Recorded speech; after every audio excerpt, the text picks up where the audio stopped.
Right, welcome back. Last time, we managed to get through a small reform of something or another.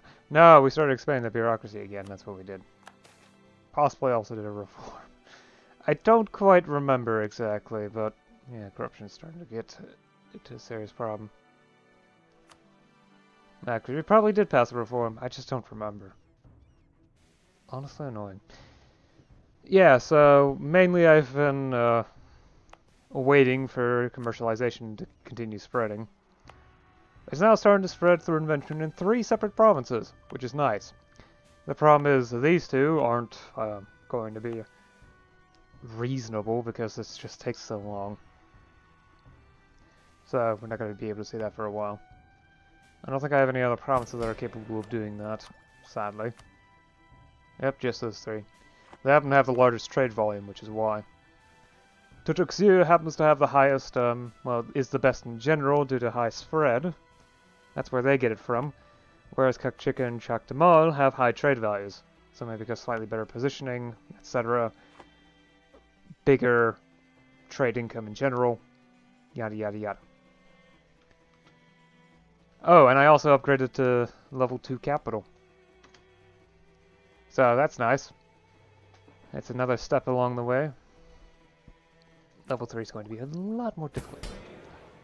Actually, wasn't it limited tenure that I did? Again, I don't quite remember if that was the last time or the previous time.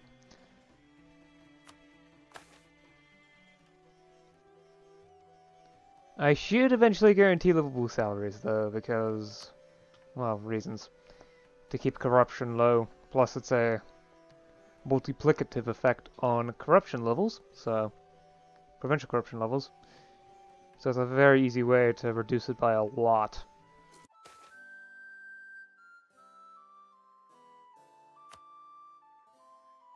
Oh yeah, right. One of the things that I did was depoliticize the administration. That's right.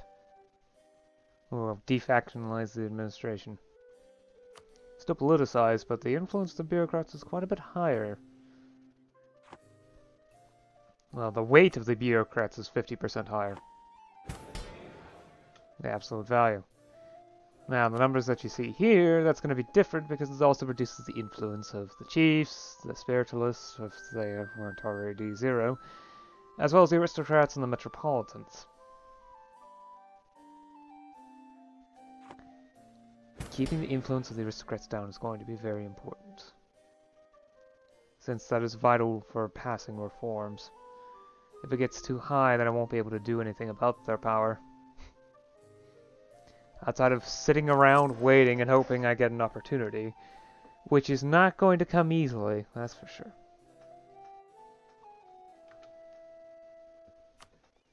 I do wonder though, is there anything I can give them? Nope. Anything simple I can give the clergy? I mean, there is opposing populist reform. I remember when I did I still remember when I did that. I mean, if Tyosol is the only problem, then there should not be an issue with doing that.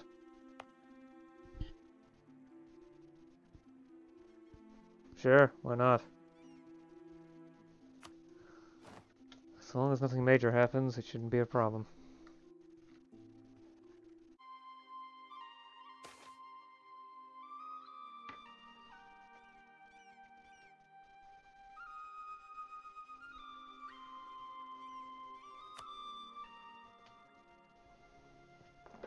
Well, it looks like that ran out. Let's see if I at least get a decent amount of money from it. Not really. Either that or that hasn't updated. Yeah, land tax does not provide much. Provide temporary tax relief. And full grain provision. There we are. Well, I'm not sure if I can keep stability high. It should at least stay reasonable for a little while.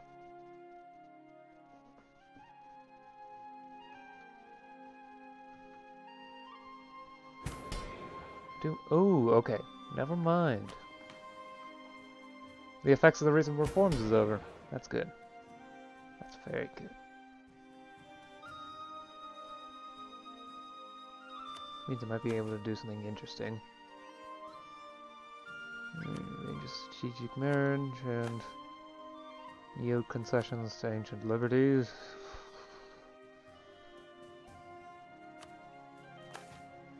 Could promote the aristocratic faction. I don't feel like doing that. Because it has long-term effects on my ability to reform anything other than an ability.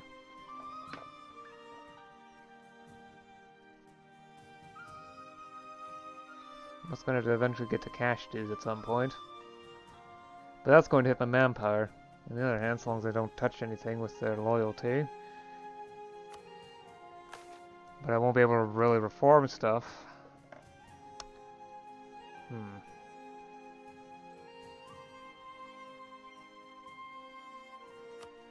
Let's not do that. Let's check the other stuff, see if...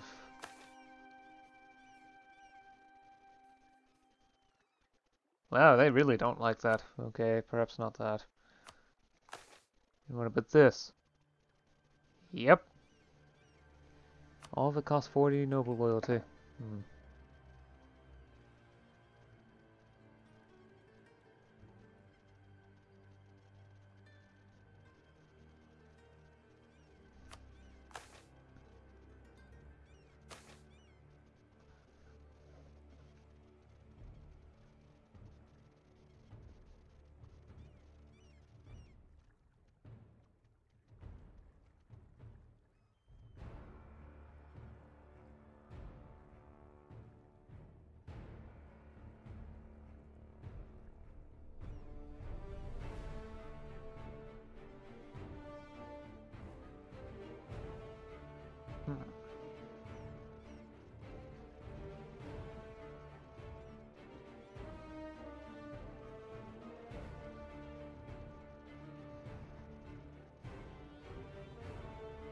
Let's not overturn the status quo quite yet. But I will do a major reform to update the tax code. Yeah, they have to be, the estates are indifferent, so it's perfect time to do this. It's gonna be a little bit unstable for a while, but it should be fine.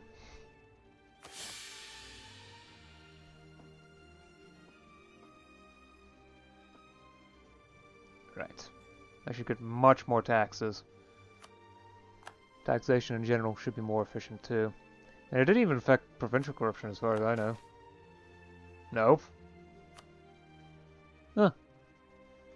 Although I should go ahead and probably do some anti-corruption measures.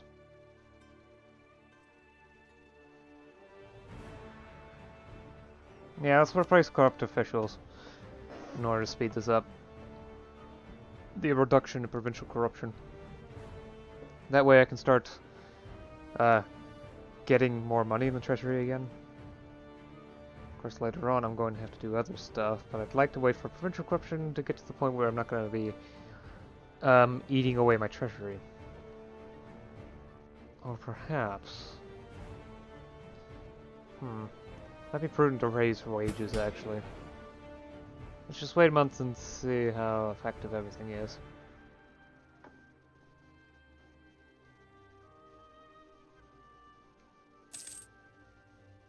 Oh, I'm actually gaining money. It's probably because of, yeah, lowered corruption.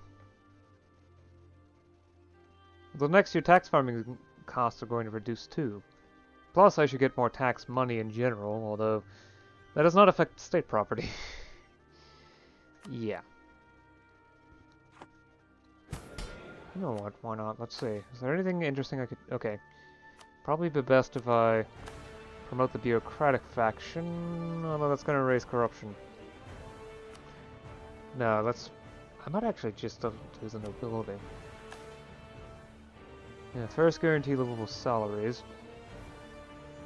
So we'll raise bureaucratic corruption by a lot. But the estates like it. Promote the aristocratic faction, why not?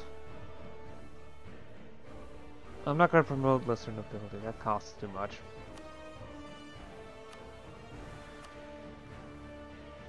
The higher wages will keep corruption from increasing quite as much. So it should drop down quickly, I hope.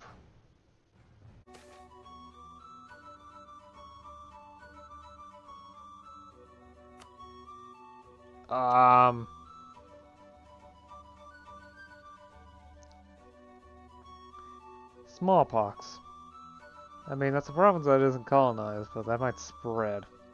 On one hand, that might fix some of the population issues I have. On the other hand, I don't want to do that sort of a thing. I like having a higher population. It certainly helps with a lot of stuff. I'd rather not lose that. Even if I'm having some problems right now because of lack of capability to invest.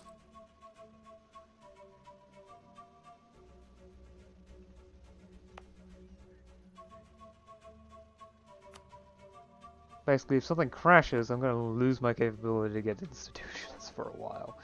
And that's not something I want.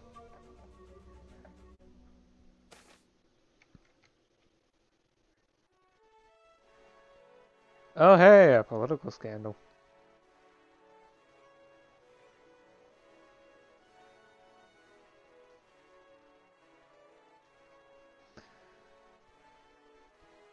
Right, so I can just leave it neutral. Any option is bad for stability. Now to drop to -1, no matter what happens. I can either choose to support the metropolitans. I think I'll just stick with a shameful affair. And not blow things out of proportion. Because they will have the least effect on the relations. It doesn't mean the metropolitans are no longer going to be a force on politics for a while. Among other things, this might be bad for my own legitimacy.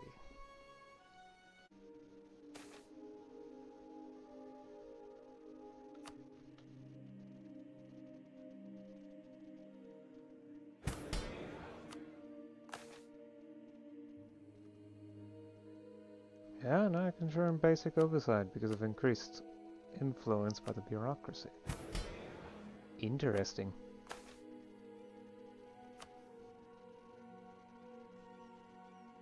Also interesting is that the power of the nobility seem to no longer be increasing. It's decreasing now. Huh.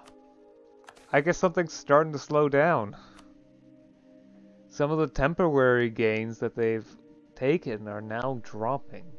That's good.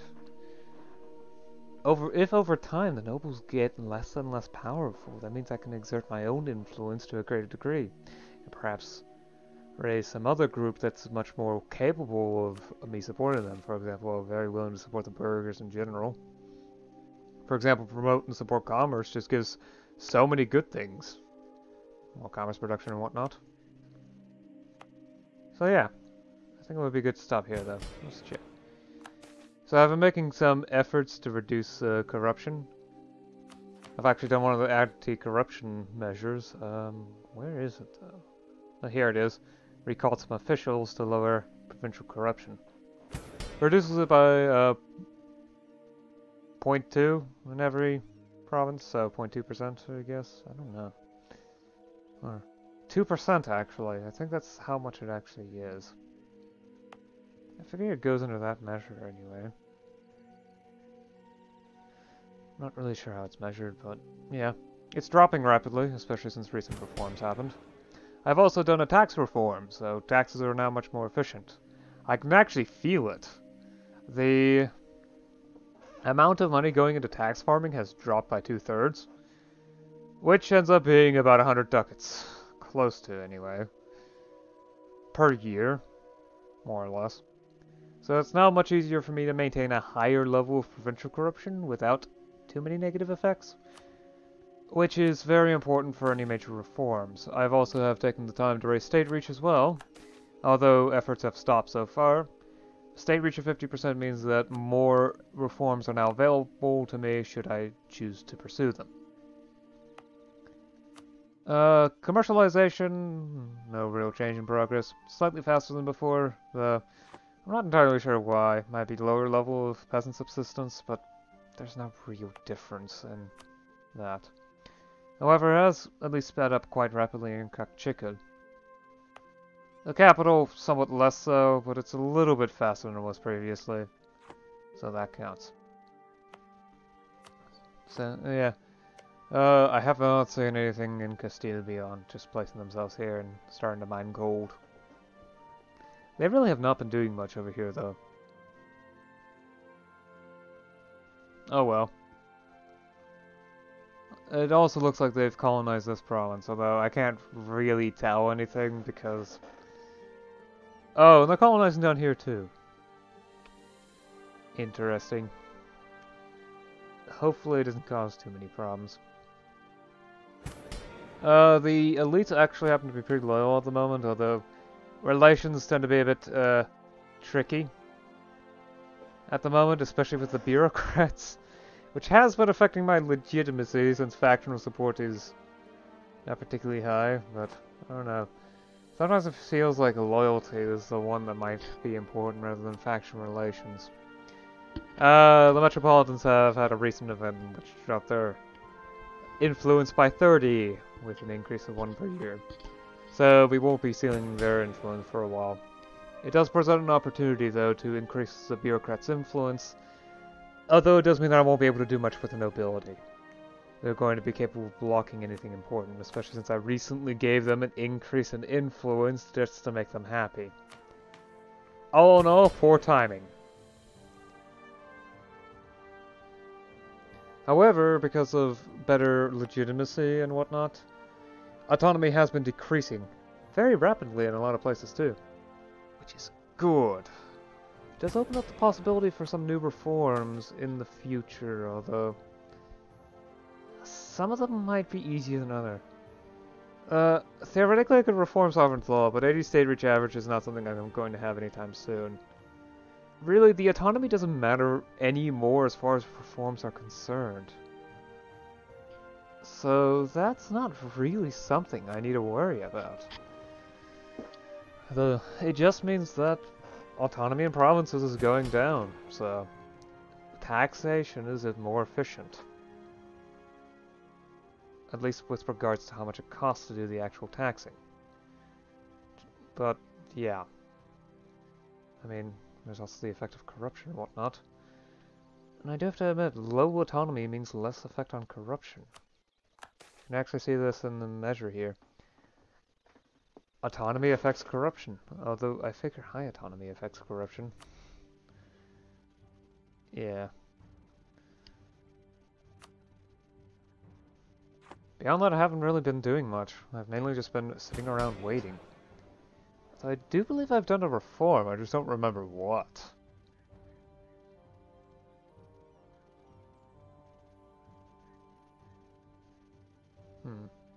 Oh, I raised wages. That's what I did. I raised wages. That's another reason why expenses are higher than they were previously. There's a lot more money going into wages. Of course, there's also the grain toll. Yeah, there's some problems going on with the economy, but hopefully I can fix that. I mean, salt prices aren't reducing, so... Delicacy prices are reducing, or, well, maybe they're increasing again, but that has to do with trade with the Europeans. There's also the problem of luxuries. Prices are sky high. I may need to open slots for that, although I don't know if those slots already exist. What does processed materials make? Luxury and industrial. Lots of both. Yeah, I can see why, despite the urban wage being so high in the capital, why it's so profitable. Why there's so many people moving in here. Well, as residents, specifically. Anyway, I've gone on long enough. Definitely gone on long enough. I even stopped 5 minutes before 2 hours in, more or less. for this reason, and now it's been 7 minutes of an outro. Anyway, I'll see you again next time. Until then, bye.